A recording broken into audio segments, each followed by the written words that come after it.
The trap Thrawn built over the next month was elegant in its simplicity and brutal in its inevitability. He didn't create multiple crises simultaneously.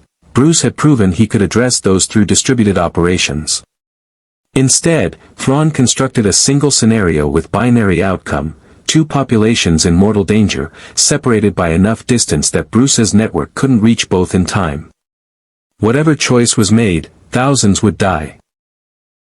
The intelligence reached Bruce through multiple sources simultaneously: Imperial communications intercepts, Rebel Alliance warnings, even anonymous tips that might have been Thrawn, ensuring Bruce had perfect information.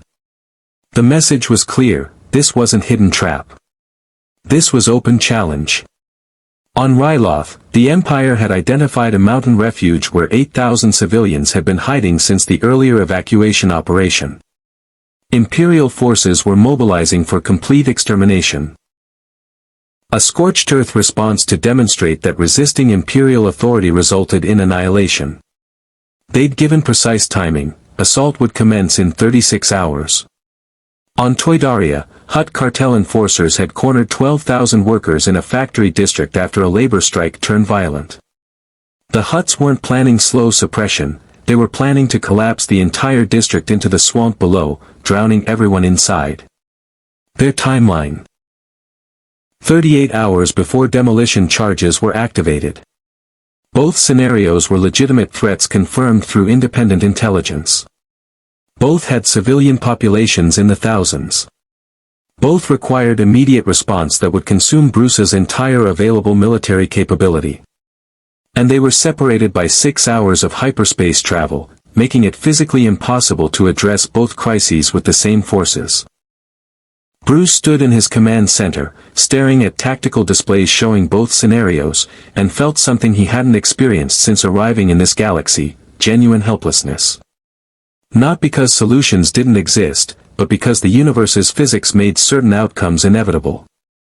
He couldn't be in two places simultaneously. His forces couldn't travel faster than hyperspace allowed. No amount of creativity or tactical brilliance could change fundamental constraints of time and distance. "It's perfect," Bruce said quietly, his voice hollow. "Thrawn built a scenario where any choice I make results in mass casualties. If I save Ryloth, Toydaria dies. If I save Toydaria, Ryloth is exterminated. If I split forces between them, neither operation succeeds and both populations are massacred. So we choose based on strategic calculus," Kale said, his Mandalorian pragmatism asserting itself. "Ryloth has established tunnel networks critical for future operations. Toydaria's industrial value is minimal.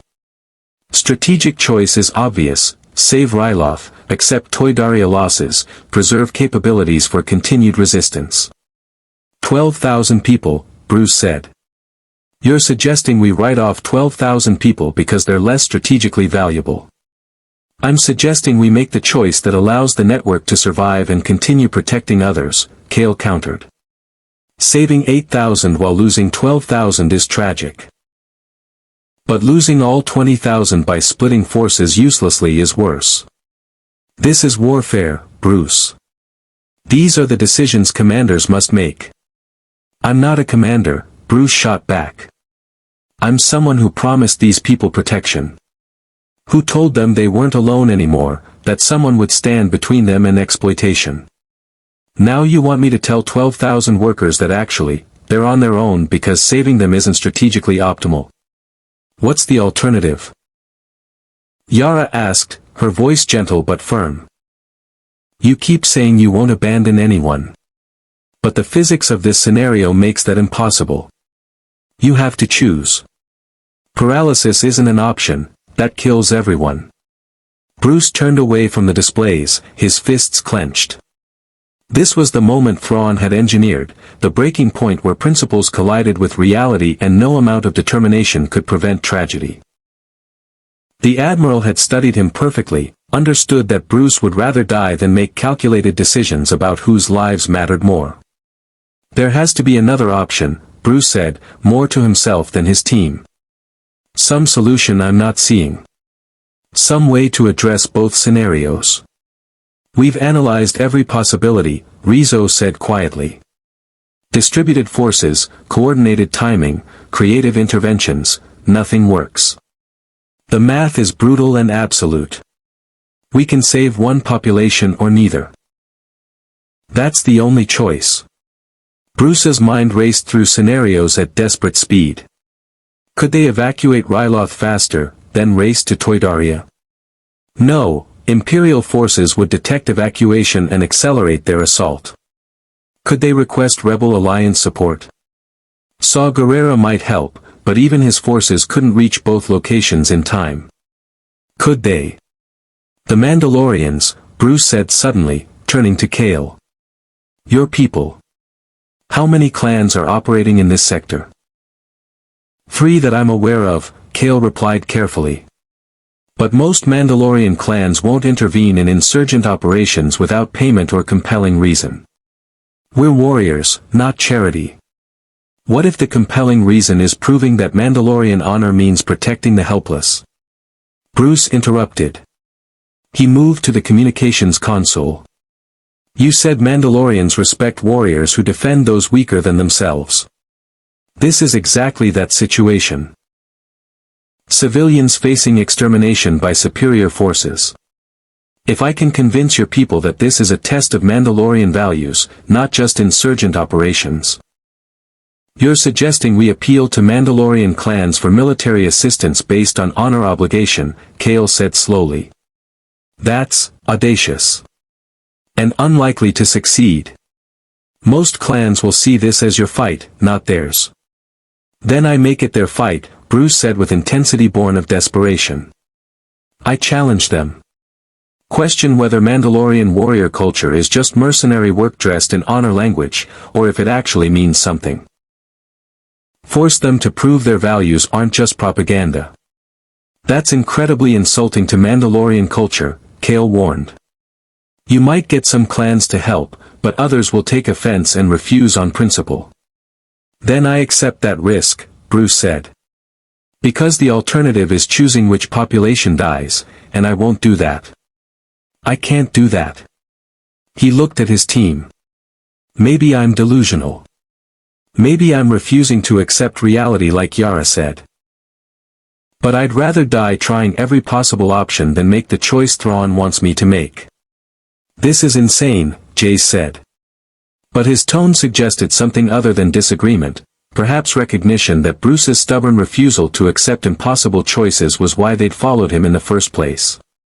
Insanity is kind of my specialty, Bruce replied.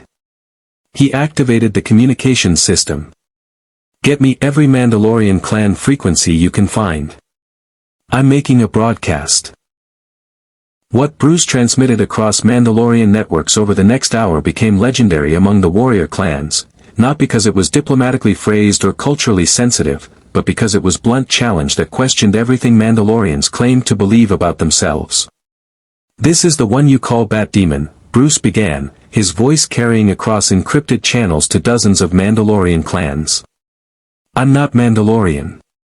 I don't follow your codes or understand your history. But I've been told you're warriors who value honor, who protect the weak, who believe strength exists to defend those who cannot defend themselves.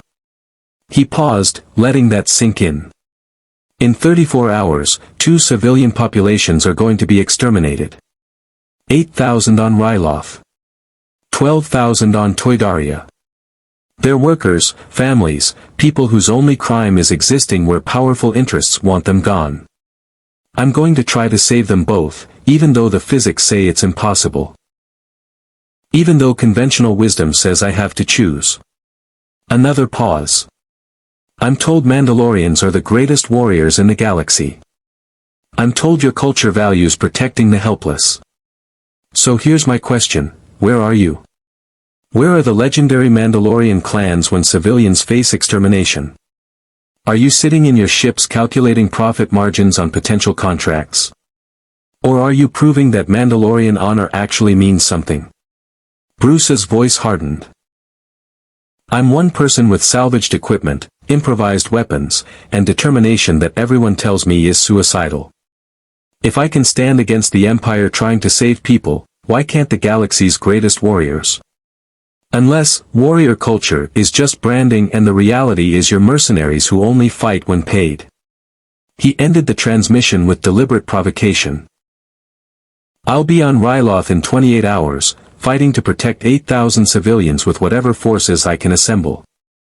If any Mandalorians actually believe your own propaganda about honor and protection, you're welcome to join me. If not, at least have the honesty to stop pretending your culture is about more than credits and contracts. The channel closed. Bruce's team stared at him with expressions ranging from shock to horror. You just insulted every Mandalorian clan in the sector, Kale said, his voice carefully neutral. Questioned their honor. Called them mercenaries and propagandists. I need people who'll stand up because it's right, even when everything says it's impossible. That's not how Mandalorian culture works, Kale objected. Then maybe Mandalorian culture needs to evolve, Bruce shot back. Or maybe it already has, and your people are just waiting for someone to remind them what they're supposed to stand for. The first response came 6 hours later. A gruff voice on Mandalorian frequencies, this is Clan Vizsla. We heard your transmission. You're either insane or the bravest idiot we've encountered. We're not sure which, but we're curious enough to find out. Sending one fighter squadron to Toydaria. Not because you insulted us, but because you're right, Mandalorian honor should mean something. Don't make us regret this. Then another, Clan Rook here. Your tactics on Nar Shaddaa impressed us. Your speech just now offended us. But you're standing for people who can't defend themselves. That's Mandalorian way, regardless of what comfortable clans might claim. We're in. 2 squadrons to Ryloth. More responses trickled in. Not all clans, some sent messages explicitly refusing because Bruce's insults violated protocol, others simply ignored the transmission entirely. But enough warriors responded that what had seemed impossible started looking merely improbable. By hour 18, Bruce had assembled a force that could theoretically address both scenarios. His network's fighters plus 6 Mandalorian clans providing air support, ground troops, and heavy weapons. Split between 2 operations with minimal coordination time, pushed to their absolute limits, but theoretically capable of simultaneous intervention. This is still going to be close, Yara said, reviewing force deployments. Even with Mandalorian support, we're talking about 2 complex operations executed under extreme time pressure. Close is better than impossible, Bruce replied. He was assembling his personal equipment. The reinforced axe, the salvaged armor with its integrated Beskar plates, the modified weapons Poro had built. Ryloth team, Kale commanding, 3 Mandalorian clans, 40 network fighters. Objective is civilian evacuation through tunnel networks before Imperial assault. Toydaria team, me commanding, 3 Mandalorian clans, 30 network fighters. Objective is structural intervention, prevent the demolition charges from collapsing the district. You're putting yourself on Toydaria operation, Jace observed. The more dangerous of the 2 scenarios. Someone has to disable industrial-scale demolition charges, Bruce said. I'm an engineer. That's literally my background. Makes sense for me to handle it. Or you're putting yourself in maximum danger because you feel guilty about creating this impossible choice, Yara suggested. Bruce didn't deny it. Maybe both. But the decision stands. We move in 20 hours. Everyone gets rest until then, we'll need every ounce of capability we have. The operations launched simultaneously with military precision that would have impressed conventional commanders. Ryloth's evacuation began as Imperial forces were still mobilizing, Kale's coordination and the Mandalorians' aerial superiority letting them extract civilians faster than the Empire anticipated. The tunnel networks Bruce had helped secure months ago proved their value, channeling thousands of refugees into hidden routes while Mandalorian fighters engaged Imperial air support. On Toydaria, Bruce's team infiltrated the factory district through industrial waterways, submerged approach that avoided hut security until they were already inside the target zone. The demolition charges were sophisticated, designed to collapse support columns and drop the entire district into swamp water below. Bruce studied them with engineer's eye, identifying load-bearing points and timing mechanisms. 30 charges distributed across 12 support structures, Bruce reported to his team via encrypted comm, they're set to detonate simultaneously, any attempt to disable one triggers the others. Fail deadly configuration. Sophisticated work. Can you disable them? A Mandalorian warrior asked. Not individually, Bruce admitted. But I can sever the central timing mechanism. That'll prevent simultaneous detonation, giving us time to evacuate civilians before we address charges individually. And if severing the central mechanism triggers fail deadly anyway? Then I die along with 12,000 workers, Bruce said flatly. But I don't have better option. Everyone else, start evacuation. Get civilians out of collapse zones. I'm proceeding to central control. The central timing mechanism was in the district's abandoned control room, 3 floors of vertical structure held together by corroded supports and dubious structural integrity. Bruce navigated through darkness, his enhanced vision from months of undercity operations letting him move without light. He found the mechanism in a reinforced bunker, protected by hut security that he disabled with efficiency born of repetition. The device itself was beautiful in its elegant lethality, crystalline circuitry that reminded him of the force tech he'd encountered in other contexts, connected to power conduits that fed all 30 demolition charges. Bruce studied it for 90 seconds, his engineer's mind parsing connections and energy flows. The fail deadly was integrated at hardware level, any interruption to power would trigger immediate detonation. But power had to come from somewhere, and energy had to flow through physical medium. If he could identify the pre-trigger power routing. Found it, Bruce muttered to himself. A secondary circuit that activated 0.03 seconds before the main detonation signal. If he could sever that specific connection while maintaining power to the primary system, the fail deadly would read as still armed while actually being disabled. The margin of error was measured in millimeters and microseconds. Get the timing wrong by a fraction and 12,000 people died. Bruce had done more complex engineering under worse conditions. He'd rebuilt bridge supports while they were actively collapsing, modified electrical systems with power still running through them, calculated load distributions while structures threatened to fail around him. This was what he was. What he'd always been. An engineer who built solutions from impossible circumstances. His hands moved with practiced precision. Severing tool positioned exactly on the secondary circuit. Power flow monitored through improvised detector. Timing calculated based on circuit resistance and energy propagation speed. 3, 2, 1. He cut the circuit. For an instant that felt eternal, nothing happened. Then the demolition charge status indicators shifted from active to standby, still armed, but no longer networked for simultaneous detonation. Central timing disabled, Bruce reported over comm, charges are still live but operating independently. Begin evacuation of all civilians from collapse zones. We'll address individual charges after populations are secured.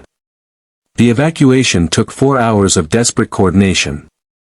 Workers and families were shepherded out of the factory district by network fighters and Mandalorian warriors, moved to safe positions outside potential collapse zones. Some panicked, some resisted leaving their homes, some didn't believe the danger was real until they saw demolition charges with their own eyes. But Bruce's team, augmented by warriors who'd responded to his challenge, managed it. By hour 34, 12,000 civilians were safe outside the collapse zone. On Ryloth, Kale's operation had been equally successful but bloodier. Imperial forces had detected the evacuation and accelerated their assault. The Mandalorian fighters had held them off, but at cost, 3 warriors killed, a dozen injured, and 2 network fighters who'd stayed behind to cover the final evacuation and didn't make it out before Imperial forces overran their position. But 8,000 civilians had been extracted. The tunnel networks had held. Rylotha's resistance would continue. Bruce received the casualty report standing in Toydaria's industrial wreckage, covered in chemical residue and exhaustion. 5 deaths across both operations. Not 0, he'd failed to save everyone. But 20,000 people had survived scenarios designed to exterminate them. We did it, Jace said, approaching with medical supplies. Both populations saved. Thrawn's trap failed. 5 people died, Bruce said quietly. Compared to 20,000 who would have died, Jace countered. That's a victory by any measure. A triumph, actually. You did what Thrawn said was impossible. No, Bruce said. We did what Thrawn said was impossible. This wasn't me alone, this was Mandalorian clans, network fighters, coordinators across 2 worlds, engineers and warriors and people who chose to stand up when everything said they should accept defeat. He looked at the evacuated factory district. And 5 people still died because we weren't fast enough, weren't good enough.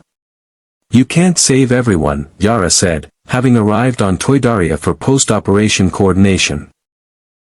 You just proved you can save most people in scenarios designed to be unsurvivable. That's not failure, that's the best possible outcome under impossible constraints. Bruce wanted to argue, but exhaustion was crushing him with physical weight. He'd been operating at maximum capacity for 36 hours, his body pushed past sustainable limits, his mind still processing tactical variables even as consciousness started fragmenting. Debrief in 6 hours, he said, forcing words through fatigue. Everyone gets rest first. We earned it. He collapsed where he stood. Kale caught him before he hit ground, and Mandalorian warriors, who'd come because Bruce insulted their honor and challenged their principles, carried him to medical bay with care reserved for fallen brothers. Admiral Thrawn studied after-action reports aboard his Star Destroyer with expression his staff still couldn't read. The trap had failed. Both civilian populations survived, the insurgent network had demonstrated capabilities that exceeded projections, and Mandalorian involvement suggested the Bat Demon was building alliances beyond expected parameters. But Thrawn wasn't frustrated. He was fascinated. The insurgent leader refused to accept binary choice, Thrawn said to his officers. He found third option by appealing to Mandalorian cultural values, specifically by challenging whether those values were genuine or performative. That's brilliant psychological manipulation. And desperate. How is desperation relevant, sir? An officer asked. Because it tells me we're close to his breaking point, Thrawn explained. He succeeded today, but at significant cost. He had to insult potential allies to motivate them. He had to split forces dangerously thin. He personally disabled demolition charges that could have killed him if he'd miscalculated by millimeters. The Admiral pulled up casualty reports. And 5 of his people died despite his best efforts. That will weigh on him. So we escalate again? No, Thrawn said. We let him believe he's won. Let him recover, rebuild confidence, think he's found formula for defeating my scenarios. He smiled slightly. And then we create one final test. Not multiple crises or binary choices, but single scenario where success itself becomes trap. Where winning costs more than he can accept. I don't understand, sir. You will, Thrawn assured him.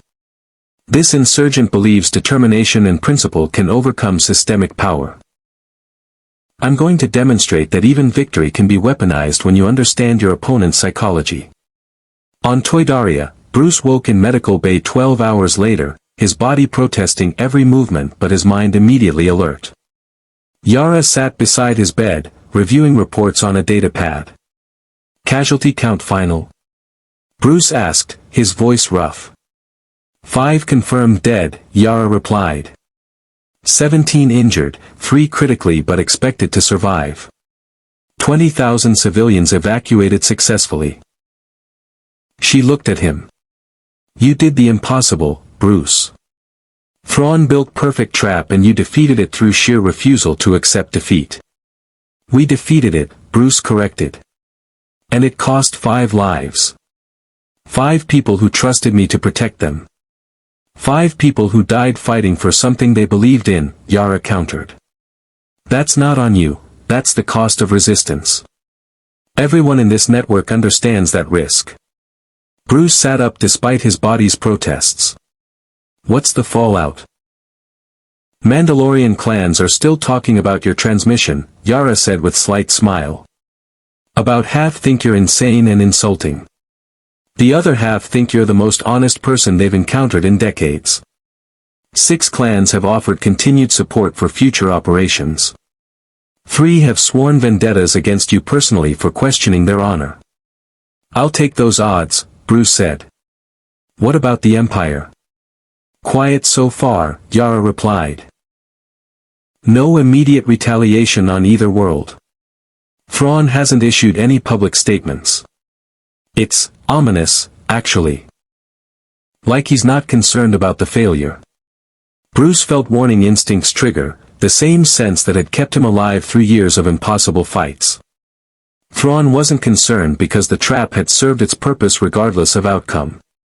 The Admiral had learned something, gained intelligence that would inform next operation. We need to prepare, Bruce said, swinging his legs off the medical bed despite medical staff protests. Thrawn's not done. This was just another test. There'll be more. You need rest, Yara objected. Real rest, not tactical planning disguised as recovery. I'll rest when we've addressed next crisis, Bruce replied automatically. That's what you always say, Yara pointed out. And it's why you collapsed. You can't sustain this, Bruce. You're burning yourself out trying to protect everyone, and eventually, you're going to burn completely.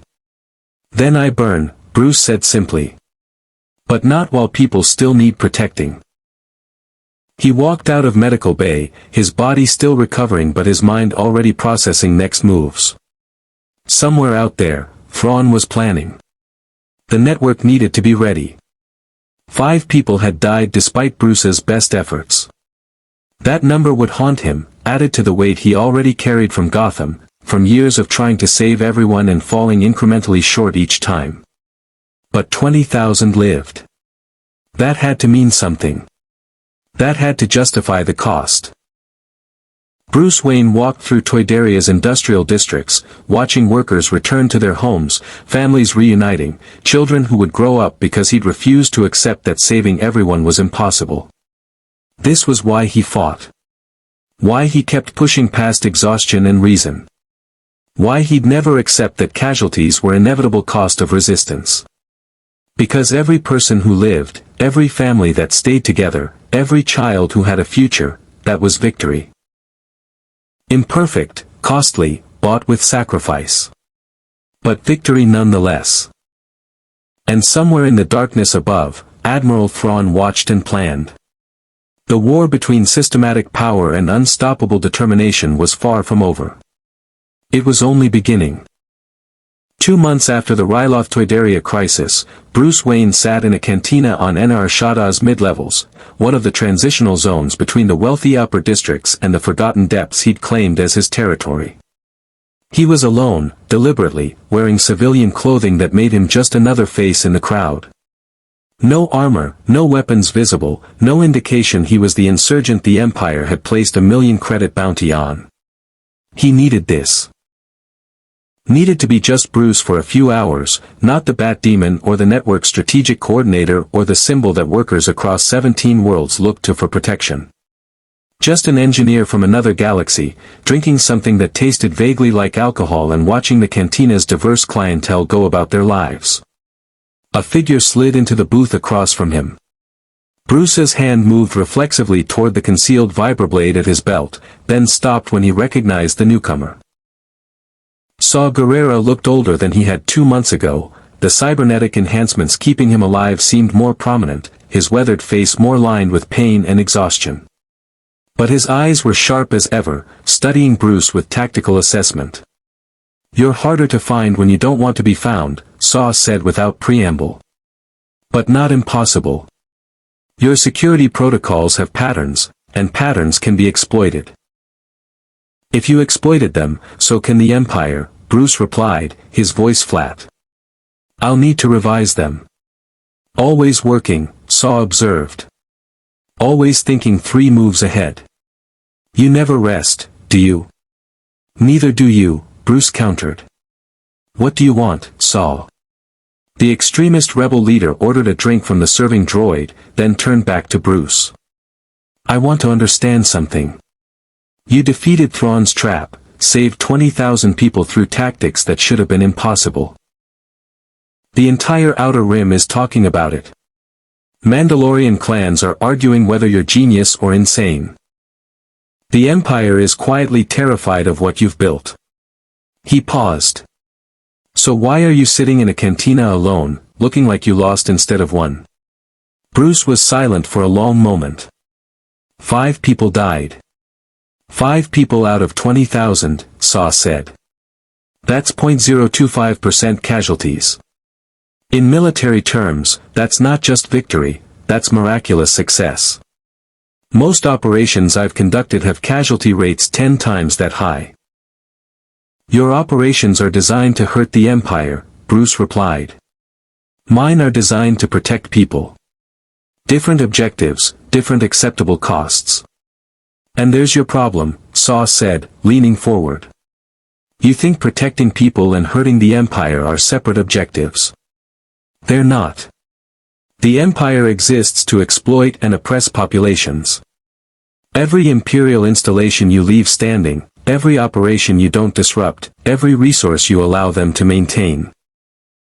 That's harm you're allowing to continue. So I should start blowing up Imperial facilities with civilians inside? Bruce asked coldly. Accept collateral damage as strategic necessity? Become what I'm fighting against. I'm saying you should recognize that this war has costs, Saw countered.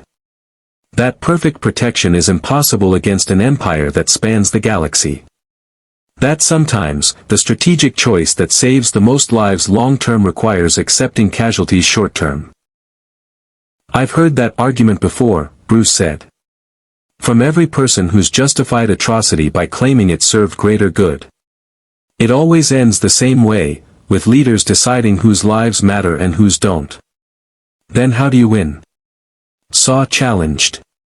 How do you defeat an empire when you're constrained by principles they don't share? When they'll happily massacre populations to make points while you tie yourself in knots trying to save everyone? Bruce looked at Saw Gerrera, this man who'd fought the empire for decades, who'd sacrificed everything including his own humanity in pursuit of victory, who'd become so consumed by the war that he couldn't remember what he was originally fighting for. Maybe I don't win, Bruce said quietly. Maybe the best I can do is slow them down, make their victories costly, protect as many people as possible while demonstrating that resistance is possible. Maybe that's enough. That's not enough, Saw said with intensity.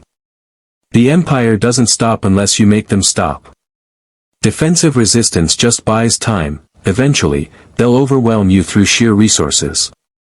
You need to go on offensive, strike at their infrastructure, make them bleed so badly they decide controlling the Outer Rim costs more than it's worth.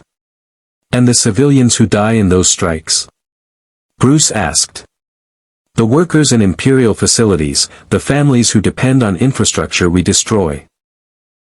What about them? They're already suffering under Imperial rule, Saw replied. Sometimes, the kindest thing you can do is end a system that's grinding people down, even if ending it causes short-term pain. Bruce shook his head. I can't accept that. Won't accept it. The moment I start calculating that some deaths are acceptable for strategic gain, I lose the only thing that separates me from the Empire, the belief that every life matters. Then you're going to lose this war, Saw said bluntly. Because the Empire doesn't care about individual lives. They'll happily sacrifice millions to maintain control. And if you won't match their willingness to accept casualties, they'll eventually outlast you. Maybe, Bruce acknowledged. But I'd rather lose fighting the right way than win by becoming a monster. Saw was silent for a moment, studying Bruce with expression that might have been respect or pity or both. "You remind me of someone I knew. A Jedi, before Order 66. She believed in protecting everyone too. Thought determination and principle could overcome any obstacle." His voice dropped. "The Empire killed her. Made her watch as everyone she tried to protect was executed, then killed her last because they wanted her to understand how futile her principles were." "I'm sorry," Bruce said, meaning it. "Don't be sorry," Saw replied. "Be smarter. Learn from others' mistakes instead of repeating them. The galaxy doesn't reward idealism, it crushes it beneath practical realities." He stood to leave. "I came here to offer you alliance again. Real alliance, not the half measures we've done so far. Combined operations, shared resources, coordinated strategy. Under your command?" Bruce asked. "Under pragmatic leadership that understands wars are won through aggression, not defense," Saw confirmed. "You have organizational skills and tactical brilliance I respect. But you need someone willing to make hard choices you can't." "I'll pass," Bruce said. "But I appreciate the offer." Saw nodded, as if he'd expected that response. "Then I'll leave you with a warning, Thrawn is studying you. Every operation, every choice, every principle you refuse to compromise. He's building understanding of exactly what constraints you operate under. And when he's learned enough, he'll create a scenario where your principles guarantee defeat." He paused at the booth's edge. "When that happens, and it will happen, don't say I didn't warn you." He left. Bruce sat alone with his drink and his thoughts, feeling the weight of Saw's words pressing against the certainty he'd built his entire identity around. What if Saw was right? What if his refusal to accept casualties was just delayed defeat? What if the Empire won simply by outlasting his stubborn insistence that everyone could be saved? Bruce pushed the thoughts away and left the cantina. He had work to do, defensive networks to maintain, operations to coordinate, people to protect. Even if protecting them was slowly destroying him. The crisis came 3 weeks later, and it was everything Saw had warned about and more. Thrawn's final trap was elegant in its psychological precision, not impossible choice, but poison victory. Imperial forces announced they were withdrawing from Lothal, complete withdrawal, all military presence removed. The official reason was resource reallocation to higher priority sectors. But intelligence suggested the truth. The Empire had concluded that occupying Lothal cost more than it was worth, particularly with Bruce's network providing constant resistance. It appeared to be victory. The insurgents had won. One entire world freed from Imperial occupation through sustained resistance. Bruce studied the intelligence with growing unease. It's too easy. Thrawn doesn't just abandon strategic positions. Lothal isn't that strategic, Rizzo argued via hologram. Agricultural world, minimal industrial value, limited military significance. Maybe they really did decide it wasn't worth the resources. Or they're creating conditions for something worse, Bruce countered. He pulled up historical data on Imperial withdrawals. When the Empire leaves a world, what usually happens? Power vacuum, Yara said, understanding dawning in her expression. Local factions fight for control. Criminal organizations move in. Infrastructure collapses without Imperial maintenance. Populations that were oppressed but stable become chaotic and desperate. Exactly, Bruce confirmed. Thrawn isn't withdrawing because we beat him. He's withdrawing because he calculated that Lothal without Imperial presence becomes a worse situation than Lothal under occupation. That we'll spend all our resources trying to stabilize it, proving to other worlds that resisting the Empire leads to chaos. So we don't stabilize it, Jace suggested. We let Lothal figure out their own governance. We provided tools for resistance, not long-term administration. And when criminal organizations start enslaving populations we freed? Bruce challenged. When infrastructure failures cause famines? When factions start killing each other over resources, we just walk away. That's not our responsibility, Kale said carefully. We're Resistance Network, not provisional government. We fight empire exploitation, but we can't nation build across 17 worlds. Then what was the point? Bruce asked, frustration bleeding into his voice. We freed them from the empire just to abandon them to potentially worse situations. That's not liberation, that's just changing which boot is on their neck. You can't save them from themselves, Yara said gently. Populations need to learn self-governance. That requires time, mistakes, sometimes chaos. If you try to control every aspect of their post-liberation development, you become occupier yourself, benevolent maybe, but still removing their agency. Bruce wanted to argue, but part of him recognized the truth. He couldn't micromanage 17 worlds' political development. Couldn't ensure every freed population made optimal choices. Couldn't protect people from the consequences of their own decisions in addition to external threats. But abandoning them felt like betrayal of every principle he'd built the network on. We send support, Bruce decided. Not military occupation or political control, but resources and coordination assistance. Help them establish basic governance structures, maintain critical infrastructure, defend against external threats during transition period. Limited intervention that empowers their self-determination rather than replacing it. That's going to strain our resources, Rizzo warned. We're already stretched thin across current operations. Adding nation-building support. I didn't say it would be easy, Bruce interrupted. But it's necessary. Otherwise, we've just traded imperial tyranny for chaos. That's not victory, that's just different failure. The Lothal stabilization effort consumed resources and personnel that Bruce's network desperately needed elsewhere. Within 2 weeks, 3 other cells reported increased imperial activity, raids on safe houses, arrests of organizers, disruption of supply lines. The message was clear, while Bruce focused on stabilizing Lothal, the Empire was exploiting his divided attention to suppress resistance elsewhere. We need to choose, Yara said during emergency leadership meeting. Lothal stabilization or defending our other cells. We don't have capacity for both. We make capacity, Bruce replied, but even he heard the desperation in his voice. Redirect resources from Nar Shaddaa, pull back from lower priority operations. Nar Shaddaa is your headquarters, Kale interrupted. Where we coordinate everything. If we weaken defenses here, we risk losing central coordination. And there are no lower priority operations, every cell is fighting for survival. Bruce stared at the tactical displays showing crises multiplying across his network. Lothal needed support or would collapse into chaos.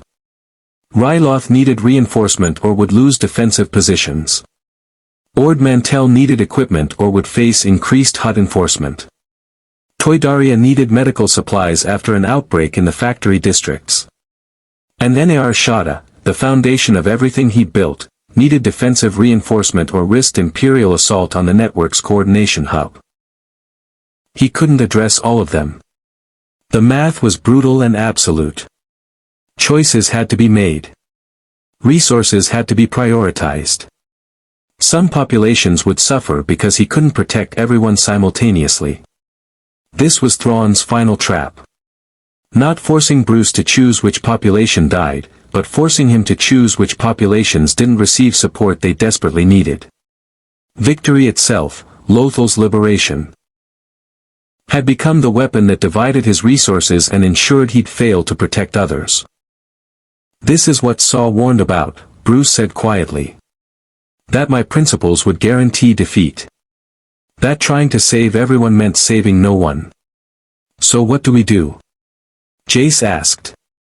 Bruce looked at his core team, the people who'd followed him from the beginning, who'd believed in his impossible insistence that everyone could be protected.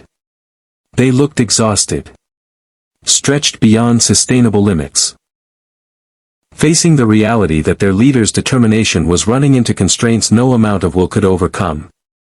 We prioritize, Bruce said, each word costing him something.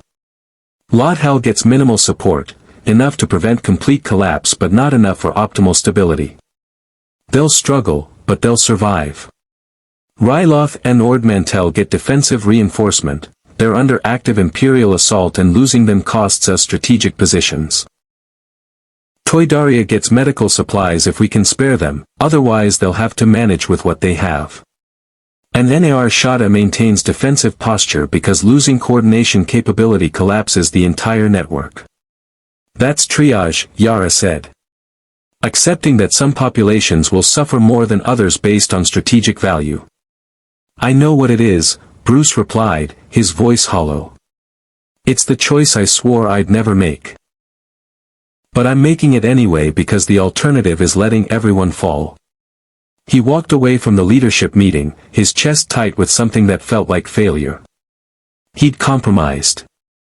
Accepted that perfect protection was impossible. Made calculations about whose suffering was acceptable and whose wasn't. He'd become exactly what he'd sworn never to be. In his private workshop, Bruce worked with manic intensity, building equipment and defensive systems with hands that shook from exhaustion. Physical work kept his mind occupied, prevented him from thinking about Lothal civilians who'd suffer because he'd prioritized Ryloth, or Toydaria workers who'd die from treatable illness because medical supplies went elsewhere. The mathematics of triage were irrefutable.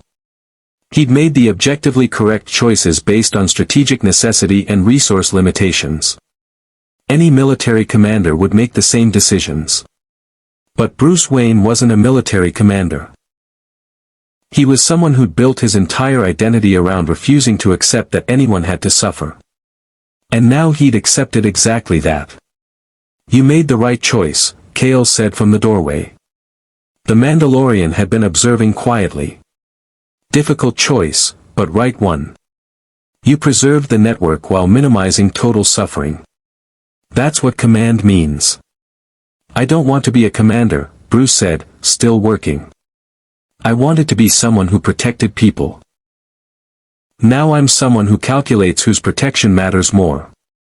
Those are the same thing at this scale, Kale replied. You cannot protect everyone personally. So you make choices that protect the most people possible. That's not betrayal of principles, that's adaptation of principles to galactic reality. Saw said the same thing, Bruce muttered. That my principles needed to adapt. Guess he was right. Saw Gerrera is broken by decades of war, Kale countered. He thinks adaptation means abandoning principles entirely. You've adapted while maintaining core values, protecting people, minimizing suffering, refusing to become the monster you fight. That's strength, not weakness. Bruce wanted to believe him. But the weight of choices he'd made, of people he'd consciously decided not to help because resources went elsewhere, crushed that belief beneath practical reality. On his command ship, Admiral Thrawn reviewed reports of Bruce's resource allocation with satisfaction that bordered on professional respect. He made the correct strategic choices, Thrawn observed to his staff. Prioritized based on military logic rather than emotional attachment. That's adaptation I wasn't certain he was capable of. So the trap succeeded, sir. Partially, Thrawn confirmed. He adapted to impossible constraints rather than breaking. But adaptation came at psychological cost. You can see it in his coordination patterns becoming more erratic, his communication timing showing signs of severe stress. He's still functional, but compromised. Do we press the advantage? No, Thrawn said. We let him live with his choices. Let him see consequences of prioritization, Lothal struggling, Toydaria suffering, populations he consciously decided not to help. That internal pressure will accomplish more than external assault. He studied the network's distributed structure on tactical displays. This insurgent built resistance on promise of protection. Every person who suffers because he couldn't protect them undermines that foundation. Eventually, the network will question whether their leader's principles matter if principles can't prevent suffering. And then they either replace him with someone more pragmatic, which makes them conventional insurgency we can counter easily, or they fracture entirely trying to maintain impossible standards he set, Thrawn concluded. Either outcome serves imperial interests. On Lothal, the population celebrated liberation from imperial occupation even as infrastructure began failing and criminal organizations moved into power vacuums.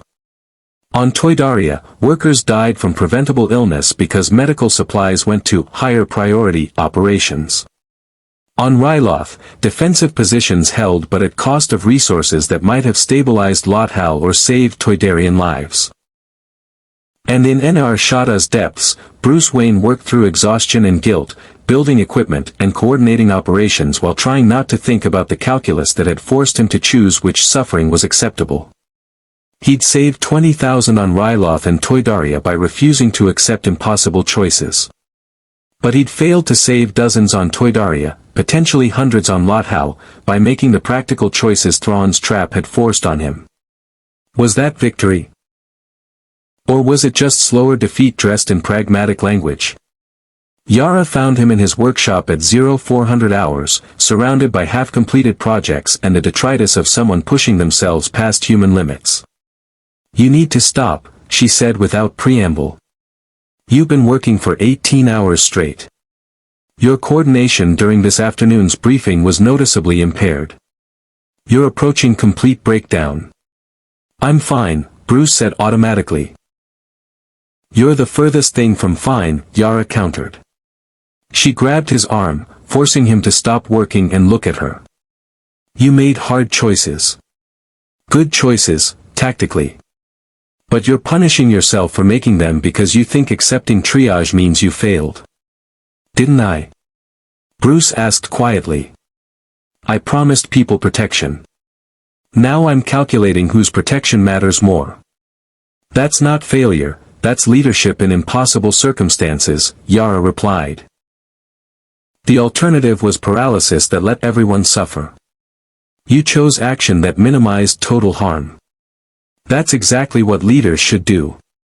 "Leaders calculate acceptable losses," Bruce said. "I swore I'd never do that." "Then your oath was unrealistic," Yara said bluntly. "You're not omnipotent. You can't protect everyone everywhere all the time. No one can. Trying to maintain that impossible standard is destroying you, and when you break, everyone who depends on you suffers." Bruce pulled away from her grip, returning to his work. "I'll rest when operations stabilize." "Operations will never stabilize," Yara said. "That's Thrawn's entire strategy. Create constant pressure that forces you into choices that undermine your psychological foundation. He's not trying to beat you militarily. He's trying to break you personally. And you're letting him. What's the alternative?" Bruce challenged. "Stop caring. Accept casualties as inevitable. Become pragmatic commander who makes hard choices without guilt." "The alternative is accepting that you're human," Yara replied. "That you have limits. That doing your best under impossible constraints is enough, even when your best can't save everyone."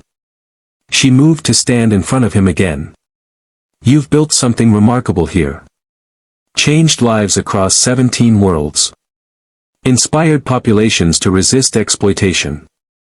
Defeated scenarios designed to be unwinnable. That matters, Bruce. But it only matters if you survive to continue it." 5 people died on Ryloth Toydaria, Bruce said. "Dozens on Toydaria because I sent medical supplies elsewhere. Hundreds potentially on Lothal because I prioritized other worlds.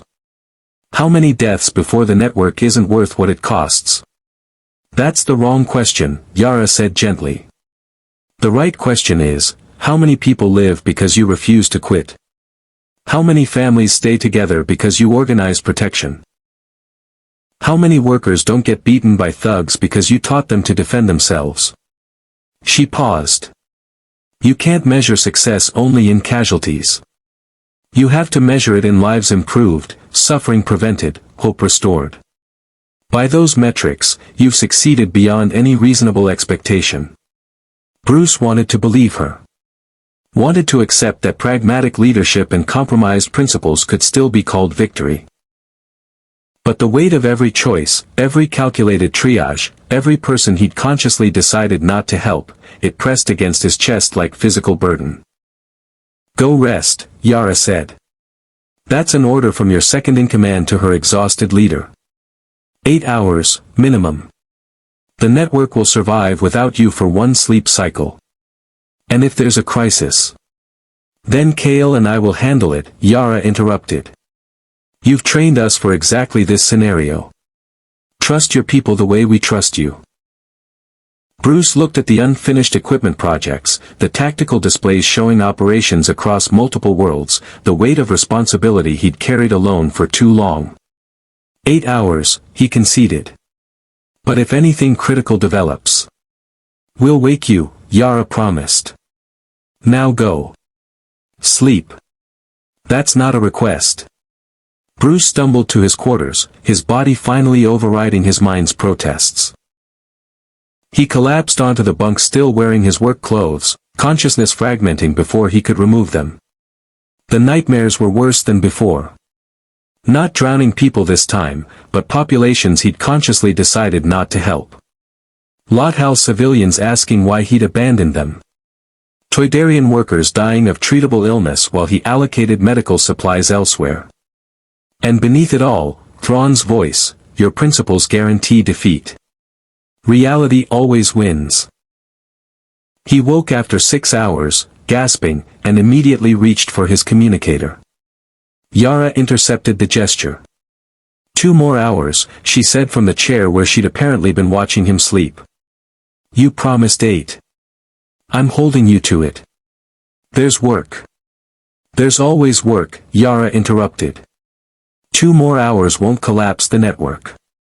But you collapsing absolutely will. Her expression softened. "Please, Bruce. You're no good to anyone if you burn out completely." He wanted to argue. Wanted to return to the command center and the tactical displays and the weight of responsibility that felt like the only thing keeping him together. But Yara was right. He was approaching breakdown. And when he broke, everyone who depended on him would suffer. 2 hours, Bruce conceded. "But then I'm back to work." "Deal," Yara said. "And Bruce? You're not failing. You're succeeding under impossible circumstances. Remember that." She left him alone. Bruce lay in darkness, listening to Nar Shaddaa's distant machinery hum, and tried to believe that compromised principles and calculated triage could still be called victory. He wasn't sure he succeeded. But he knew he couldn't quit. Couldn't stop fighting. Because the moment he stopped, everyone who'd followed him into this impossible resistance would be left to face the Empire alone. So he'd keep going. Keep adapting. Keep making hard choices that violated everything he'd once believed about protecting people. And maybe, eventually, he'd find a way to live with the man he was becoming. Or maybe Thrawn would finally succeed in breaking him completely. Either way, the war continued. And Bruce Wayne, engineer, vigilante, reluctant commander, would keep fighting until the end. Whatever that end looked like. The breaking point came not with dramatic crisis but with quiet realization. Bruce stood in his command center 4 months after Lothal's liberation, reviewing casualty reports from an operation on Gorse. The mission had succeeded, Imperial garrison expelled, workers organized, defensive networks established. By any objective measure, it was victory. 15 network fighters had died. 43 were wounded. And 300 civilians had been caught in crossfire when Imperial forces used residential districts as defensive positions. Bruce stared at the numbers, feeling nothing. Not grief, not rage, not even the crushing guilt that had defined his response to casualties since arriving in this galaxy. Just emptiness. A hollowness where his emotions used to be. "Bruce?" Yara's voice cut through his dissociation. "Did you hear the question?" He hadn't. He'd been staring at casualty numbers, his mind processing them as statistics rather than people. When had that happened? When had he started seeing 15 dead as acceptable losses rather than 15 individuals who trusted him to keep them alive? Repeat it, Bruce said, his voice flat. Ord Mantell is requesting reinforcement, Yara repeated with concern evident in her tone. Hutt Cartel is escalating enforcement operations. They need personnel and equipment within 72 hours or they'll lose 3 sectors. Bruce's tactical mind processed variables automatically. We can't spare personnel, Ryloth operation is consuming all available fighters. Equipment we can send, but without people to use it effectively, it's minimal value. Tell Lord Mantell to execute defensive withdrawal from 2 sectors, fortify the 3rd. Minimizes losses while preserving core capability. That's thousands of workers we're abandoning to Hutt control, Jace objected via hologram.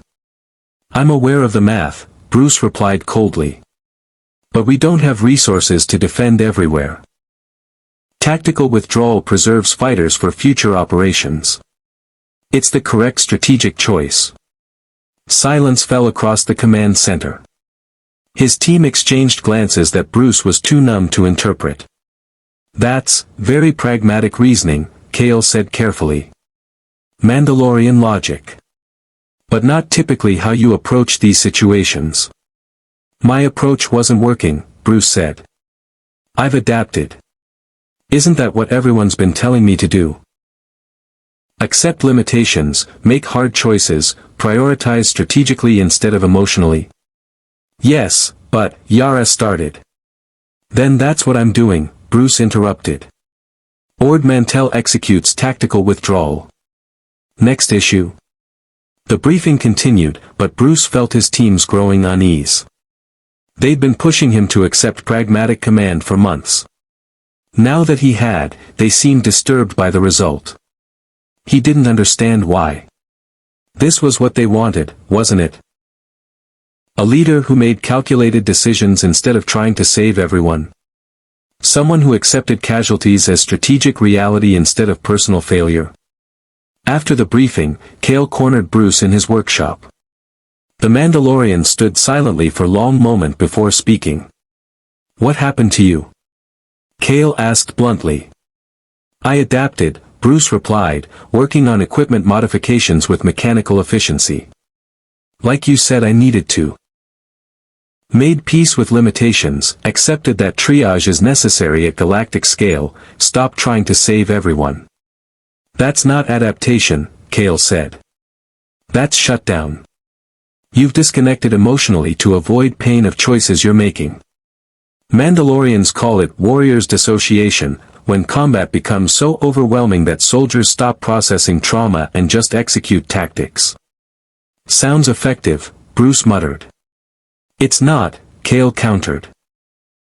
It's survival mechanism that works short-term but destroys you long-term.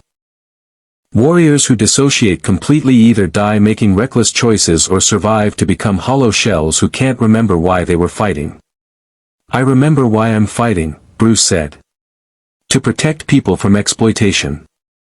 That hasn't changed. But you stopped caring about specific people, Kale observed. You're processing them as statistics now. 15 casualties instead of 15 individuals with names and families. That's not healthy adaptation, that's psychological breakdown.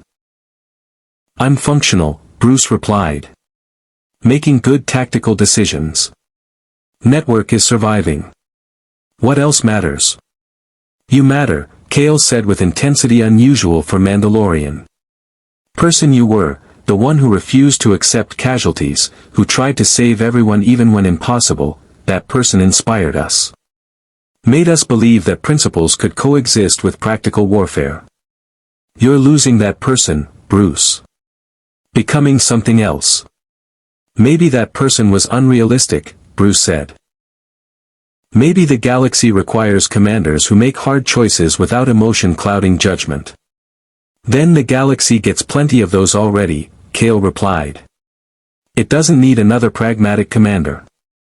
It needs someone who cares enough to keep fighting for impossible ideals even when reality says they should quit. He left. Bruce continued working, his hands moving with practiced efficiency even as his mind remained numb. He knew Kale was right. Knew he'd crossed a line from healthy adaptation into dysfunctional dissociation.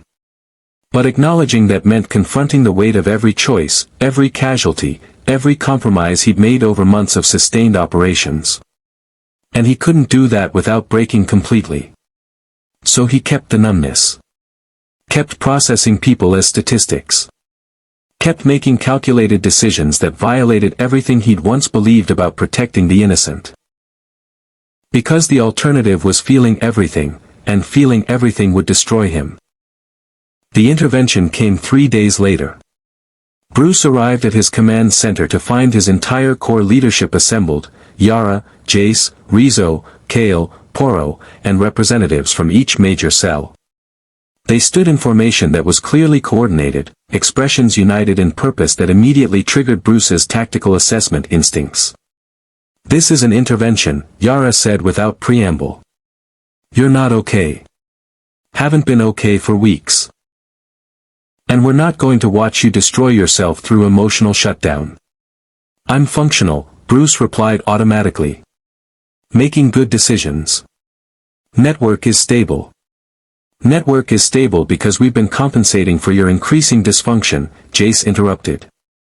"Reinterpreting your orders to be less cold, adding emotional consideration to tactical decisions, essentially running things around you while pretending you're in command." That stopped Bruce. "You've been countermanding my orders." "Not countermanding," Yara corrected. "Interpreting them through the lens of the leader we know you are, not the dissociated commander you've become. When you ordered Ord Mantell to abandon 2 sectors, we modified that to staged withdrawal with civilian evacuation. When you allocated resources based purely on strategic value, we factored in humanitarian considerations. So you've been undermining my authority," Bruce said coldly. "We've been protecting you from yourself," Rizzo replied. "You taught us to think independently, to maintain principles even under pressure. We're doing that. Including protecting our leader when he's compromised." Bruce's hands clenched into fists. Part of him recognized they were right, that he'd been making decisions that violated core principles, that emotional dissociation was destroying what made him effective. But acknowledging that meant confronting months of accumulated trauma, and he wasn't sure he could survive that. "What do you want from me?" Bruce asked, his voice hollow. "We want you to take leave," Yara said. "Real leave. Not rest for 8 hours then return to work, but actual extended recovery time. Minimum 2 weeks, completely disconnected from operations. Let us run things while you process what you've been through. The network needs its leader to be mentally healthy," Kale interrupted. "Not a dissociated commander making cold calculations. We can maintain operations for 2 weeks. What we can't do is watch you destroy yourself." "And if I refuse?" Bruce challenged. "Then we're prepared to remove you from command," Yara said quietly. "Temporarily. Not as punishment or betrayal, but as medical necessity. You're experiencing psychological breakdown. That's not weakness, that's human response to sustained trauma. But it requires treatment, not continued operational stress." Bruce stared at his team, the people he'd trained, protected, led through impossible situations. They looked back with expressions that combined concern, determination, and something that looked like grief for what he'd become. "This is mutiny," Bruce said, but his voice lacked conviction. "This is family," Yara corrected. "And family doesn't abandon each other when things get hard." She stepped forward, her expression softening. "You taught us that, Bruce. On Nar Shaddaa, when you rescued Pell's family despite his betrayal. You said the network protects its own even when it's difficult. Well, you're our own. And right now, you need protecting from the war that's consuming you." Bruce felt something crack in his chest, the emotional walls he'd built to avoid processing trauma.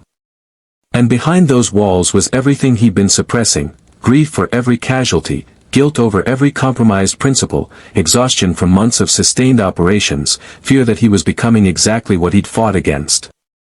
"I don't know how to stop," Bruce admitted, his voice breaking. "Don't know how to process this without falling apart completely. People depend on me. If I break, then we carry you while you heal," Jace said. "Same way you've carried us through impossible situations. You don't have to be invincible, Bruce. You just have to be honest about your limits." The walls crumbled. Bruce felt tears he hadn't known he was capable of anymore streaming down his face, his body shaking with sobs that carried months of suppressed emotion. He collapsed into the nearest chair, overwhelmed by everything he'd been avoiding.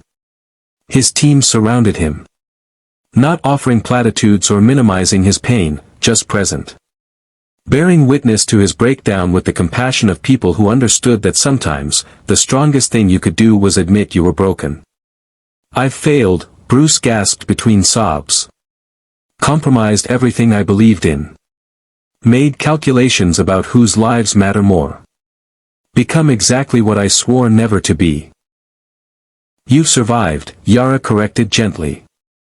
"Made impossible choices under circumstances no one should face. That's not failure, that's endurance beyond any reasonable expectation." "People died because of my choices," Bruce said. 15 on Gorse. 5 on Ryloth Toydaria. Dozens more across other operations. How is that not failure?" "Because thousands more lived," Kale replied. "Because you built something that gives people hope and tools to defend themselves. Because you inspired populations across 17 worlds to stand up against exploitation. The casualties are tragic, but they're not the whole story. You need to see both, the cost and the achievement." Bruce wanted to argue, but he couldn't find words through the overwhelming emotion. He'd been holding everything together through sheer determination and emotional dissociation. Now that the walls had collapsed, he was drowning in the accumulated weight of months of trauma. 2 weeks, Yara said firmly. Minimum. Away from operations, away from tactical planning, away from anything related to the network. We'll handle everything. You focus on healing. Where would I even go? Bruce asked. Every place in this sector has operations, responsibilities. Mandalore, Kale said. My clan has offered sanctuary. You'd stay at our compound, completely disconnected from network operations.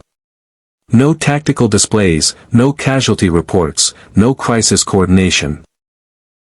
Just time to process what you've been through. Mandalorians aren't exactly known for gentle therapeutic environments, Bruce muttered. No, Kale agreed. But we understand warriors breaking under sustained combat. We have protocols for helping them heal. And more importantly, we respect the process enough not to rush it. Bruce looked at each of his team members. The people who'd followed him into impossible resistance, who'd believed in his principles even when reality tested them beyond breaking. They looked back with unified determination. He was taking leave whether he agreed or not. 2 weeks, Bruce conceded finally. But if there's a major crisis, then we'll handle it, Yara interrupted. That's what you trained us for. Trust us the way we've trusted you. The journey to Mandalore took 3 days via commercial transport. Deliberately slow route that prevented Bruce from changing his mind and rushing back to operations. Kale accompanied him, maintaining steady presence without forcing conversation. Mandalore itself was beautiful in harsh way, desert landscapes broken by domed cities, warrior culture evident in architecture and daily life. Kale's clan compound occupied a canyon system outside the capital, hidden from casual observation but defensible against assault. This is where we bring warriors who need recovery, Kale explained, showing Bruce to a small but comfortable room. No judgment, no expectation of immediate healing. Just time and space to process trauma. The first 3 days, Bruce did nothing but sleep. 16-hour cycles of unconsciousness interrupted only by basic necessities, his body finally catching up on months of sustained exhaustion. The nightmares continued, drowning people, casualty reports, Thrawn's voice warning that principles guaranteed defeat, but for the first time, Bruce let himself experience them fully instead of pushing them away. On the fourth day, he emerged from his room to find Mandalorian warriors training in the compound's central courtyard. Their movements were precise, economical, beautiful in their deadly efficiency. Bruce watched from the shadows, his engineer's mind analyzing technique even as his emotional mind processed the simple fact of warriors practicing their craft without immediate crisis. "You're welcome to join," a warrior called out, female voice behind T-visor, impossible to identify. Training helps some people process better than talking. Bruce considered refusing, then stepped into the courtyard. His body remembered combat even when his mind was fragmented, muscle memory carrying him through basic forms. The physical exertion felt good, immediate, comprehensible, finite in ways galactic operations never were. They sparred for an hour. Bruce's improvised street fighting style clashed with Mandalorian precision, neither clearly superior but both effective. When they finished, Bruce felt more present than he had in weeks. "You fight like someone with a lot of anger," the warrior observed, removing her helmet to reveal weathered features and sharp eyes. "But the anger's turned inward. Directed at yourself instead of your enemies." "Observant," Bruce said. "I've seen it before," she replied. "Warriors who survive by shutting down emotions, then hate themselves for what shutdown makes them become. It's common enough that we have protocols." She gestured to the compound. "You're not the first broken warrior to seek healing here. Won't be the last. The question is whether you're willing to do the work of healing or if you'll just use this time to build better emotional walls." "I don't know," Bruce admitted honestly. "Part of me thinks the walls are necessary. That caring too much about casualties is what made me vulnerable to breakdown. And the other part? The other part remembers that caring is what made me effective," Bruce said. "That the moment I started processing people as statistics, I became just another commander making calculated decisions about acceptable losses." "Both parts are true," the warrior said. "That's what makes healing difficult. You need emotional distance to function in sustained combat. But you need emotional connection to remember what you're fighting for. Balance is possible, but it requires accepting that you'll sometimes fail at both." Over the next week, Bruce engaged with Mandalorian healing protocols. Some were physical, training exercises designed to reconnect mind and body. Others were communal, shared meals where warriors told stories about their own struggles with trauma and breakdown. And some were solitary, long walks through Mandalore's canyon systems where the only sounds were wind and distant wildlife. He talked with Mandalorian warriors who'd experienced similar dissociation. Heard their stories of how they'd rebuilt connection to their emotional selves while maintaining capability for violence when necessary. Learned that healing wasn't linear process but ongoing negotiation between competing needs. "You won't stop caring about casualties," one veteran told him during a nighttime conversation. "That's not how healing works. But you'll learn to hold the grief without letting it paralyze you. To acknowledge the cost while accepting that the alternative, doing nothing, would cost more." "How?" Bruce asked. "How do you hold all that weight without breaking?" "By not holding it alone," the veteran replied. "You've been trying to carry everything yourself, responsibility for every death, guilt over every choice, weight of protecting 17 worlds. That's impossible. You need to distribute that burden across your team, accept that you're part of something larger than yourself." "They already do carry it," Bruce objected. "They've been compensating for my dysfunction for weeks." "That's not the same as intentionally sharing burden," the veteran corrected. "That's them catching you as you fall. What I'm talking about is building structure where responsibility is distributed from the beginning. Where you're not solitary leader trying to save everyone, but coordinator of network where everyone shares the weight." Bruce processed that over the following days. He'd been operating as if the network's success or failure rested entirely on his shoulders. But the reality was more complex. He'd built something that could function without him, had trained people capable of making good decisions independently. His breakdown had proven that operations continued even when he was psychologically compromised. Maybe that wasn't failure. Maybe that was exactly what he should have been building all along. On his final day on Mandalore, Bruce stood at the edge of clan compound watching twin suns set over canyon systems. Kale joined him, silent presence that had characterized their entire time together. "Are you healed?" Kale asked finally. "No," Bruce replied honestly. "But I'm more functional than I was. More aware of my limitations. More willing to accept that I can't save everyone personally." "That's progress," Kale said. "Healing isn't destination, it's ongoing process. You'll have good days and bad days. Days when you can hold the weight and days when it crushes you. The difference is now you know you don't have to carry it alone." "I'm going back tomorrow," Bruce said. "Back to operations, to coordination, to all the impossible choices." "Will I break again?" "Probably," Kale said bluntly. "Sustained combat breaks everyone eventually. But you'll heal again. That's the cycle: break, heal, return to fight. As long as you're willing to acknowledge when you need healing, the cycle continues. And if I'm not willing? Then you become dissociated commander making cold calculations until someone forcibly removes you from operations," Kale replied. "Your team proved they'll do that if necessary. So will I, consider it standing order. If you start processing people as statistics again, we intervene." Bruce smiled slightly, first genuine smile in weeks.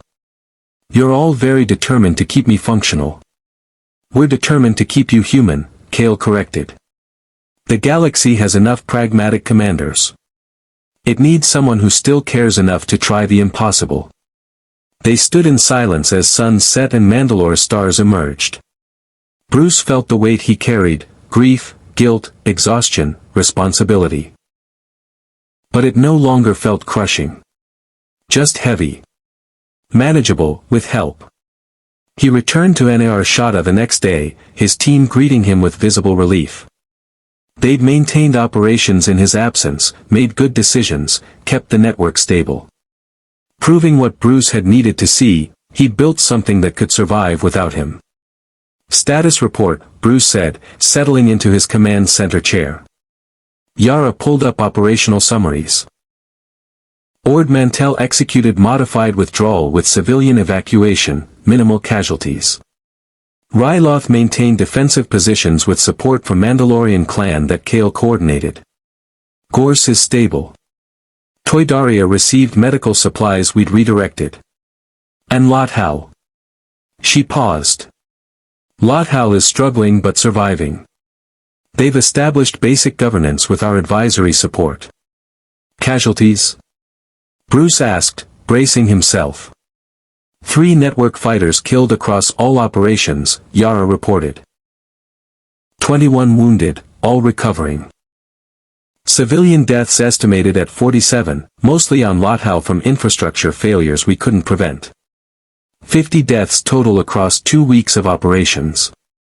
Bruce felt the weight of that, felt each death as individual tragedy rather than statistics. But he also saw the context: thousands of operations conducted, tens of thousands protected, resistance maintained across 17 worlds. "That's better than I expected," Bruce said quietly. "We prioritized carefully," Jace explained. "Balanced strategic necessity with humanitarian considerations. Made choices based on principles you established rather than pure tactical calculation. Even when tactical calculation might have saved more lives." Bruce challenged. "We don't know that it would have," Yara replied. "What we know is that making choices based on your principles kept the network's identity intact. People follow us because we care about them as individuals, not because we're the most efficient resistance operation. Losing that would cost more long-term than any short-term tactical gain." Bruce was silent, processing their interpretation. They'd maintained what made the network valuable, its commitment to protecting people, while accepting limitations that made perfect protection impossible. Exactly the balance he'd been struggling to find. "I'm not the same as I was," Bruce said finally. "I can't promise I won't make calculated decisions. Can't guarantee I won't compromise principles when situations demand it. The person who thought he could save everyone. I don't know if he exists anymore." "He doesn't need to," Yara said. "We don't need perfect adherence to impossible standards. We need a leader who cares enough to try even when it's hard, who acknowledges failures while celebrating successes, who treats this as ongoing process rather than binary achievement." "I can do that," Bruce said. "With help. With all of you carrying the weight I can't hold alone." "That's what we're here for," Kale said. Mandalorian saying, "Strength is not standing alone, it's knowing when to lean on your clan." Bruce looked at his team, the people who'd intervened when he was breaking, who'd carried operations in his absence, who'd proven the network was stronger than any individual. He'd been trying to be everything for everyone. Maybe it was time to accept that being part of something larger was enough. "Okay," Bruce said. "Let's get back to work. Together." Operations resumed with distributed responsibility that Bruce had resisted before his breakdown. Major decisions were made collectively rather than by him alone. Tactical planning incorporated multiple perspectives. And when casualties occurred, as they inevitably did, the grief was shared across the team rather than carried entirely by their leader. It wasn't perfect. Bruce still struggled with compromised principles, still felt every death as personal failure, still had days when the weight crushed him. But he also had days when he could celebrate victories, acknowledge successes, feel pride in what they'd built together. And when the bad days came, he had people who'd carry him until he recovered. Admiral Thrawn studied reports of the network's recent operations with expression his staff still couldn't interpret.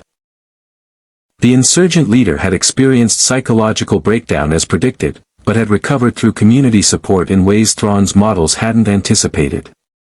"Interesting," the Admiral said. "He adapted again. Not by hardening into cold commander, but by distributing burden he'd been carrying alone. That's more sophisticated than expected. Does this change our approach, sir?" "Yes," Thrawn confirmed. "We've been targeting the leader, assuming the network would collapse without him. But he's transformed the network into something that can survive his absence. That's more dangerous than any individual, however capable." "How do we counter decentralized resistance?" "That," Thrawn said slowly, "is a question I'm still formulating answer to. This insurgent continues to surprise me. Perhaps that's what makes him worthy opponent." In Nar Shaddaa's depths, Bruce worked alongside his team, coordinating resistance across 17 worlds, making impossible choices with people who'd share the burden. He was broken in ways he'd never fully heal from. But he was functional. Present.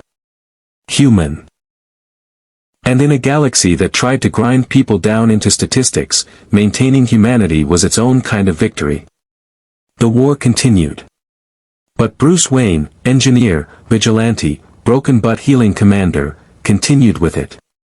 One day at a time. One choice at a time. One person protected at a time. It was enough. It had to be enough. Because the alternative was giving up. And Bruce Wayne had never learned how to do that. 8 months after his breakdown and recovery, Bruce Wayne stood on an observation platform overlooking Nar Shaddaa's Undercity, the place where he'd first arrived in this galaxy, where he'd organized his first resistance cell, where everything had begun. The sector had changed dramatically.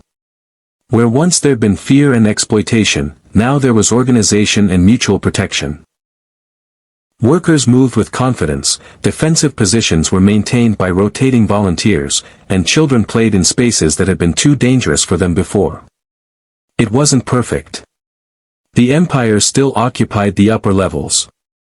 Hutt cartel still operated in adjacent sectors.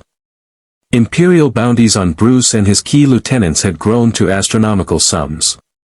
But this place, this forgotten corner of the galaxy, had learned to defend itself. Thinking about leaving? Yara asked, joining him on the platform. Thinking about what comes next, Bruce corrected. We've been reactive for months, responding to Imperial pressure, defending what we've built, surviving. Maybe it's time to be proactive. Define proactive, Yara said carefully.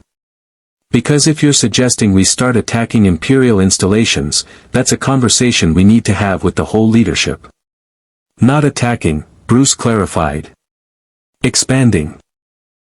There are hundreds of worlds like the ones we're protecting, forgotten populations, exploited workers, places where the Empire and criminal organizations operate with impunity because no one organizes resistance. What if we systematically reach them?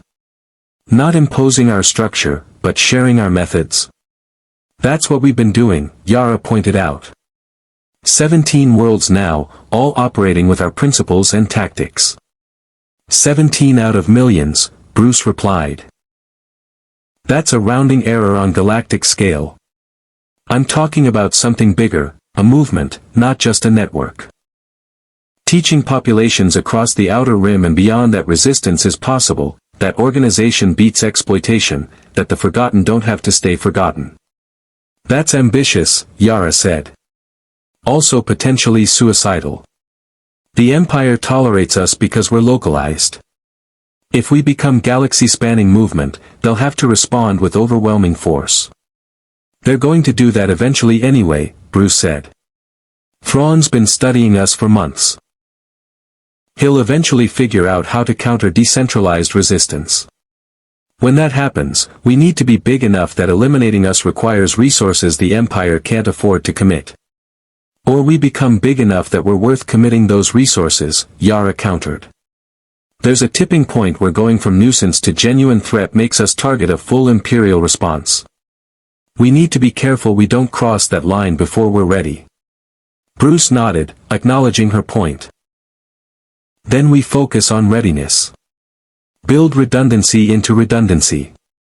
Ensure that if the Empire eliminates our core leadership, including me, the movement continues. Become something that can't be defeated through conventional suppression.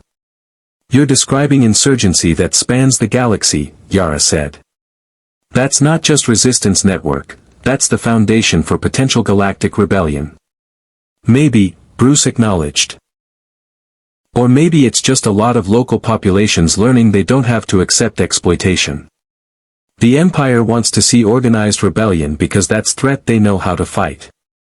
What if we're something else? Not army trying to overthrow them, but cultural shift that makes their exploitation model unsustainable. Before Yara could respond, alarms sounded, not the crisis tones Bruce had grown accustomed to, but something else. A communication request on channels that shouldn't exist, using encryption codes that matched protocols from Bruce's first weeks in this galaxy. That's Rebel Alliance authentication, Yara said, moving to the communication console. High-level leadership codes. Someone important wants to talk. The hologram that materialized was a woman Bruce had never met but recognized from intelligence reports, Mon Mothma, leader of the Rebel Alliance. Her expression was diplomatic but carried undertones of urgency. Bruce Wayne, Mon Mothma said. Or should I say, the Bat Demon of Nar Shaddaa. You've been remarkably difficult to contact directly. I prefer it that way, Bruce replied. Reduces security vulnerabilities. What does the Rebel Alliance want? To offer alliance, Mon Mothma said without preamble. Your network has demonstrated capabilities that complement our operations. Your methods inspire populations we've struggled to reach. Your principles, protecting people rather than just fighting the Empire, align with what we're trying to restore. I've worked with Saw Gerrera, Bruce said. He offered similar alliance. I declined because our methods are fundamentally incompatible. I'm aware of Saw's approach, Mon Mothma said carefully. The alliance doesn't always agree with his tactics. We believe in measured resistance, in building coalition that can govern after the empire falls, in winning without becoming monsters ourselves. That sounds good in theory, Bruce replied. But I've seen how galactic politics work. The moment the empire's defeated, your coalition will fracture over power distribution, resource allocation, who gets what in the new government. The people I protect, the forgotten workers in forgotten places, will be forgotten again while politicians debate constitutions. That cynical assessment, Mon Mothma said, but her tone suggested she couldn't entirely refute it. But not inaccurate. The alliance is political coalition, and political coalitions are messy. However, we're also the only realistic chance of defeating the empire. Your network, however impressive, can't overthrow galactic government alone. I'm not trying to overthrow the empire, Bruce said. I'm trying to protect people from exploitation. If that happens to weaken imperial control, fine. But regime change isn't my objective. Then what is your objective? Mon Mothma asked with genuine curiosity. Bruce was silent for a moment, thinking about Gotham, about the flooded levels, about why he'd started fighting in the first place. I want people to not get beaten for asking for fair treatment. Want workers to have tools to defend themselves. Want the galaxy's forgotten populations to know someone gives a damn about their suffering. He paused. The Empire, the Rebellion, even criminal organizations, you're all operating at levels where individual lives are statistics. I operate at the level where every person matters. That's noble, Mon Mothma said. But unsustainable at galactic scale. You can't personally protect everyone across millions of worlds. I don't have to protect everyone, Bruce replied. I just have to teach them to protect themselves. That scales infinitely. Mon Mothma studied him through the hologram with expression that suggested reassessment. You're not what I expected. Intelligence reports suggested pragmatic commander, possibly former military, building conventional insurgency with unconventional tactics. Instead, you're something else entirely. I'm an engineer from another galaxy who fell through a dimensional rift and decided the exploitation I found here was unacceptable, Bruce said bluntly. I'm not playing political games or building power bases. I'm just trying to make things marginally less terrible for people who've been ground down by systems that don't care about them. And if the Rebel Alliance could help you do that more effectively? Mon Mothma pressed. We have resources, intelligence networks, trained personnel. We could amplify your reach significantly. At what cost? Bruce challenged. What would you want in exchange? My network's fighters deployed in your military operations. Intelligence shared through your command structure. Strategic decisions coordinated with your political objectives. We'd want cooperation, Mon Mothma acknowledged. Shared intelligence, coordinated timing on operations, assurance that your activities don't conflict with broader rebellion strategy.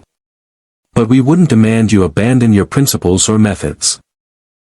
Until our principles conflict with your politics, Bruce said. What happens when your alliance makes deal that requires accepting exploitation in exchange for strategic advantage? When your coalition partners demand I stop organizing their workers? When political necessity requires sacrificing the people I protect? Mon Mothma was silent, and her silence was answer enough. That's what I thought, Bruce said. Your offer is generous, and I believe you're sincere. But I've learned that the moment you subordinate protecting people to larger strategic objectives, you stop being their protector and become just another power using them as resources.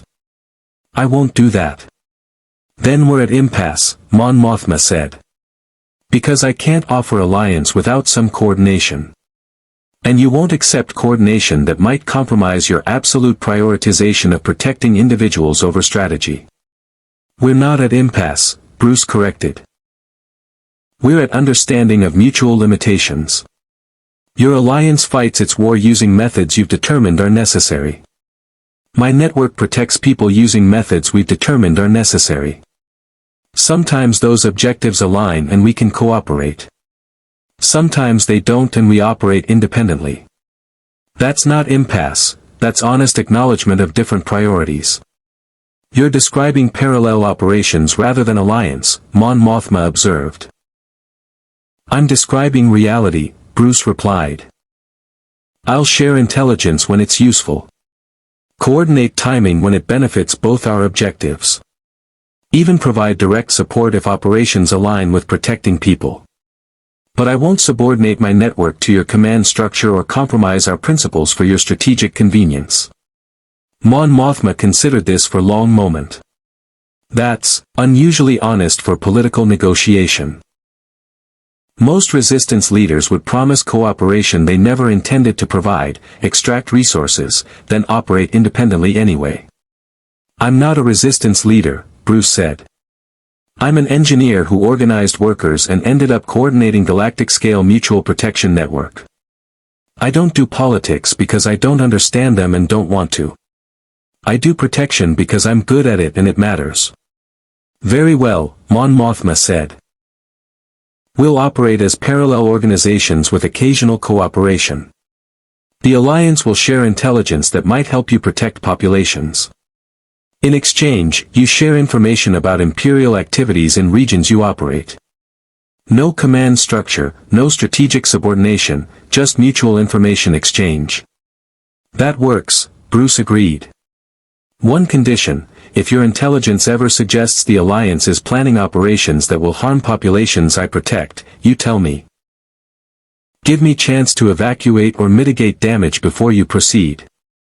That's unusually demanding condition, Mon Mothma said carefully.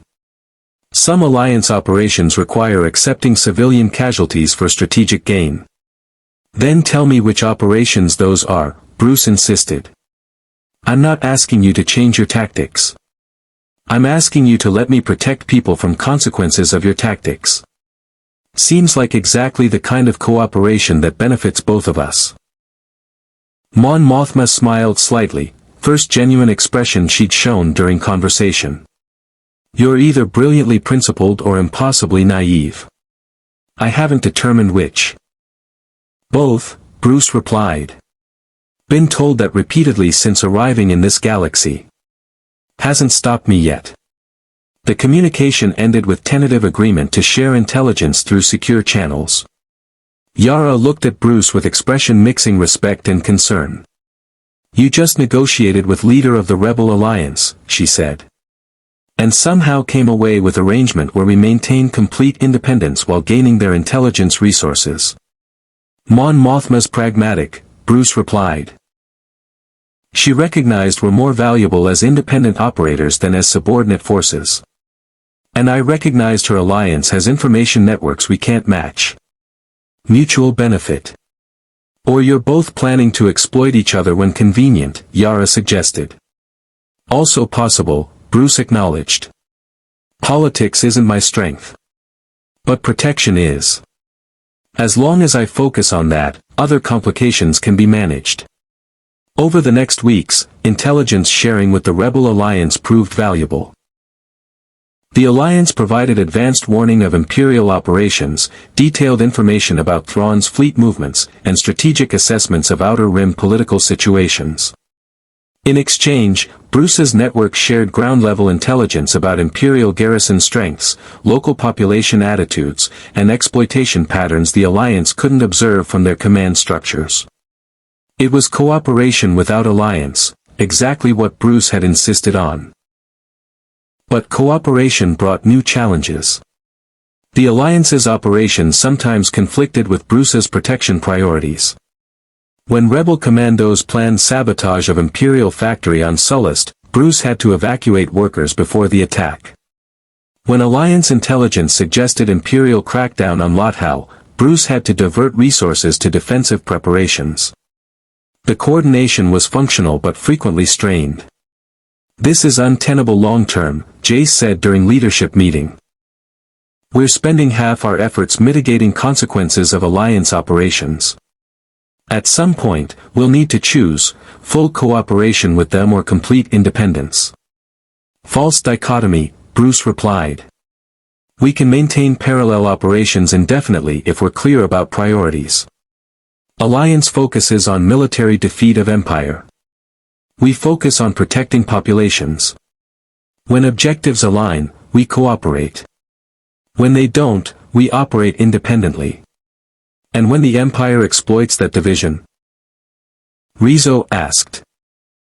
If accepting civilian casualties from one rebel attack prevents years of continued Imperial occupation, doesn't strategic calculation favor accepting short-term harm for long-term gain? No, Bruce said flatly. Because that calculation assumes ends justify means, and once you accept that logic, there's no limiting principle. Every atrocity can be justified as serving greater good. I won't go down that path. Even if it means the war lasts longer. Cale pressed. Even then, Bruce confirmed. Because the war's duration isn't my responsibility. Protecting people is. Let the Alliance handle military strategy. We handle making sure populations survive regardless of who wins. The conversation ended there, but Bruce felt his team's uncertainty. They understood his principles but questioned whether those principles were practical for galactic-scale conflict. It was the same doubt he'd wrestled with since arriving in this galaxy. Could absolute commitment to protecting individuals coexist with realities of systemic warfare? He didn't have answer. Just determination to keep trying. The test came 2 months later when Admiral Thrawn launched what appeared to be his most sophisticated operation yet, simultaneous Imperial offensives on 5 worlds, each designed to force populations into rebel-held territories.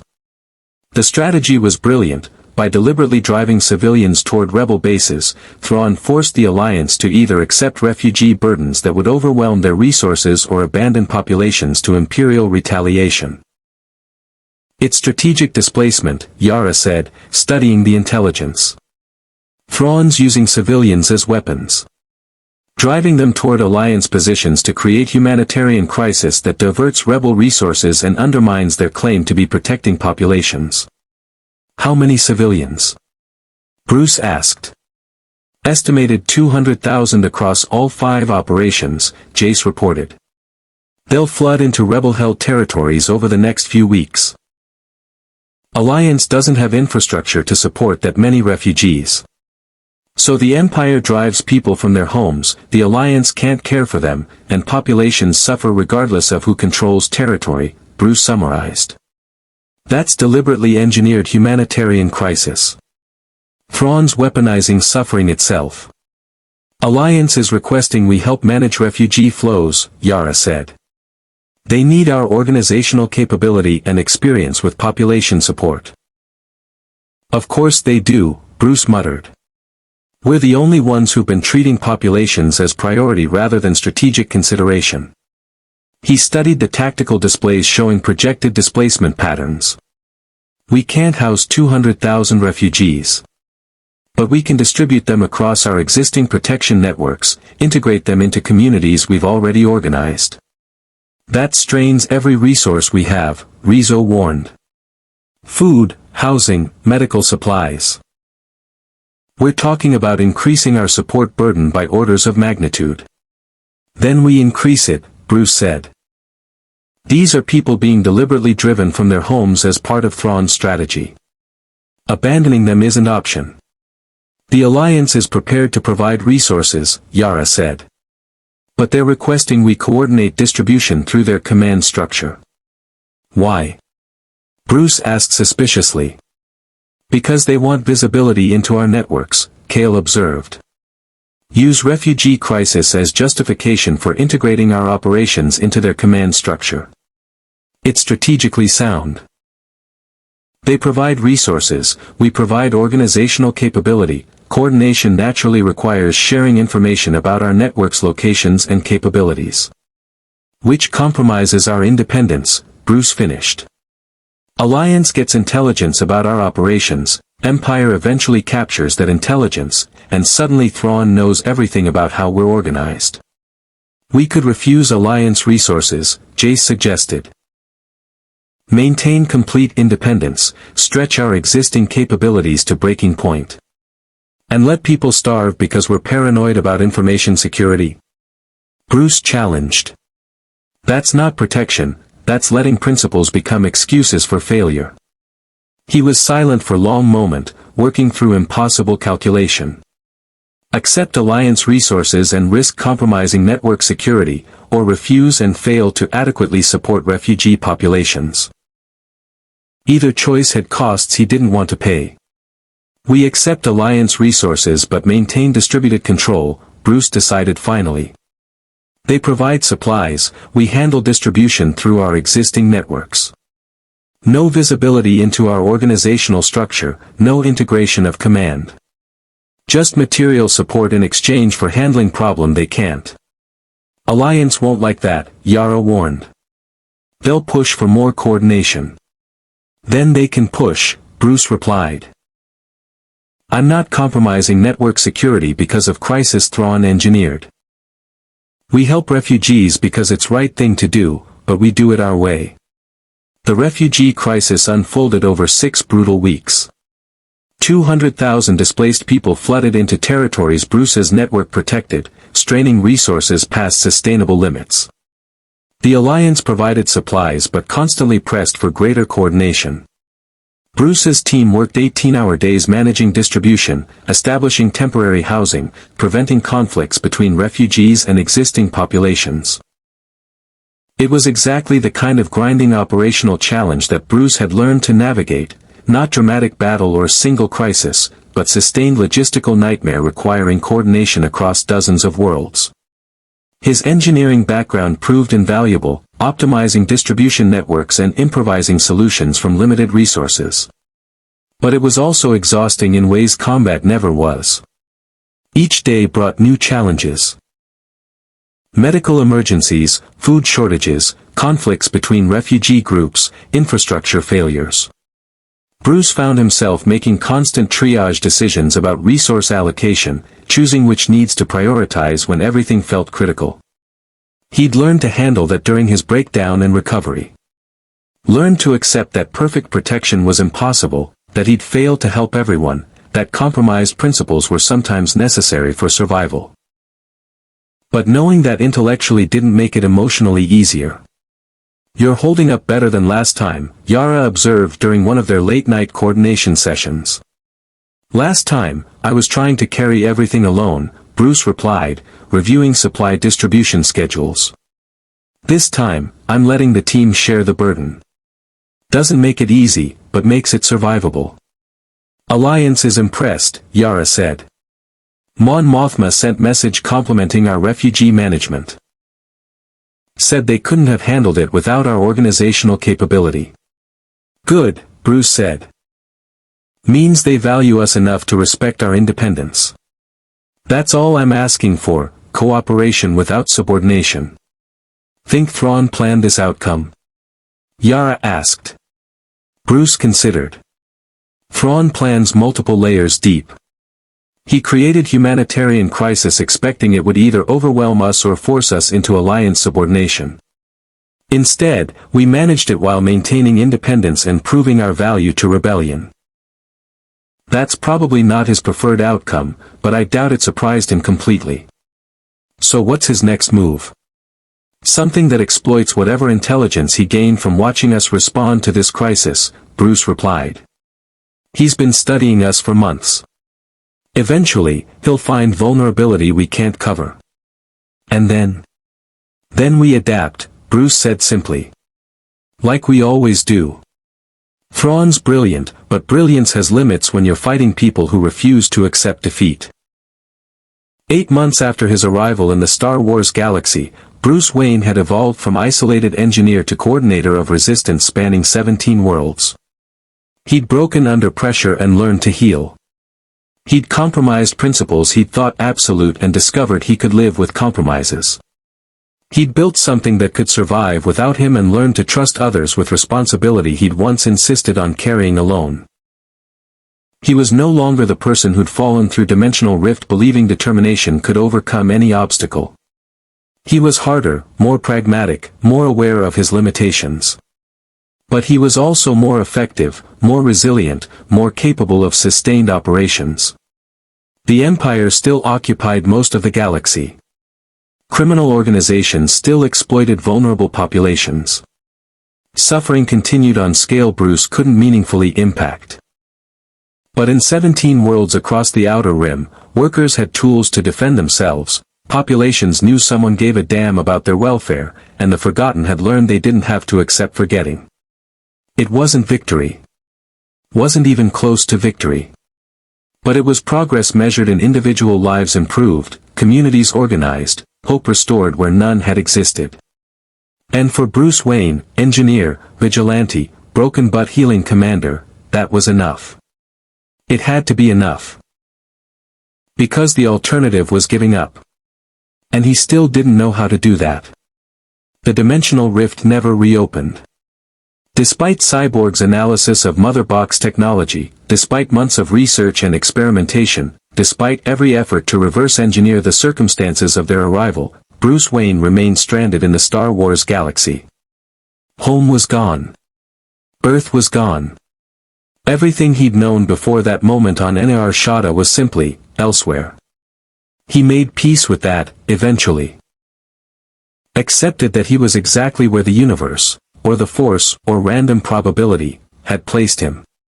And if he couldn't return to the world he'd fought to protect, he'd fight for this one instead. The Bat Network continued growing. 20 worlds, then 30, then 50. Not through military conquest or political maneuvering, but through patient organization of forgotten populations who learned they didn't have to accept exploitation. Bruce's method spread like cultural virus.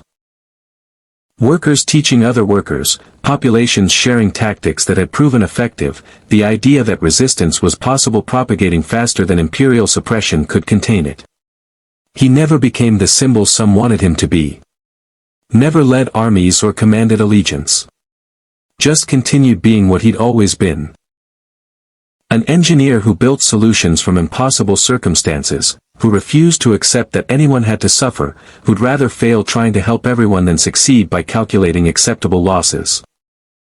Admiral Thrawn eventually concluded that Bruce Wayne couldn't be defeated through conventional methods. The network's distributed structure, Bruce's adaptive tactics, and most importantly his absolute refusal to prioritize strategic advantage over protecting people, it all made him an opponent who couldn't be eliminated without costs the Empire deemed excessive. So Thrawn shifted strategy. Instead of trying to crush the Bat Network, Imperial Command chose containment. Accept that certain Outer Rim populations would resist exploitation, acknowledge that Bruce Wayne had created something that couldn't be easily destroyed, and focus Imperial resources on regions where control remained absolute. It was as close to victory as Bruce would ever get. Not defeat of the Empire, that remained task for the Rebel Alliance and their military campaigns. But proof that resistance was possible, that populations could organize effective defense, that the Forgotten didn't have to stay forgotten. Years later, when the Rebel Alliance finally defeated the Emperor and began rebuilding the New Republic, historians struggled to classify Bruce Wayne's contribution. He'd never been formal Alliance member, never commanded rebel forces, never participated in decisive battles that changed the war's trajectory. But his influence was undeniable. Dozens of worlds that might have remained under Imperial control instead became foundation for reconstruction because Bruce had taught them to defend themselves. Some called him the protector of the forgotten. Others called him the engineer of resistance. A few simply called him the Bat Demon and left analysis to others. Bruce didn't care what they called him. He just kept working. Building networks, organizing populations, teaching vulnerable communities that they had power if they chose to use it. He never found his way home. But he built something better, a galaxy where the forgotten were remembered, where the exploited learned to resist, where someone always stood between the vulnerable and those who'd harmed them. In the end, that was enough. It had to be enough. Because Bruce Wayne, engineer, vigilante, interdimensional stranger who'd refused to accept that anyone had to suffer, had given everything he had to protect people who needed protecting. And across 50 worlds, millions of people lived better lives because one stubborn engineer had fallen through a rift and decided exploitation was unacceptable. The legend of the Bat-Demon faded over time, as legends do. But the principles he'd established, organize, resist, protect each other, those endured. Passed from generation to generation, world to world, a quiet revolution that asked only that people refuse to accept the unacceptable. Bruce Wayne had wanted to save everyone. He'd learned he couldn't. But he'd saved enough. And in a galaxy that had spent millennia grinding people down into statistics, that was its own kind of miracle. May the Force be with you. Hit the subscribe button for more stories.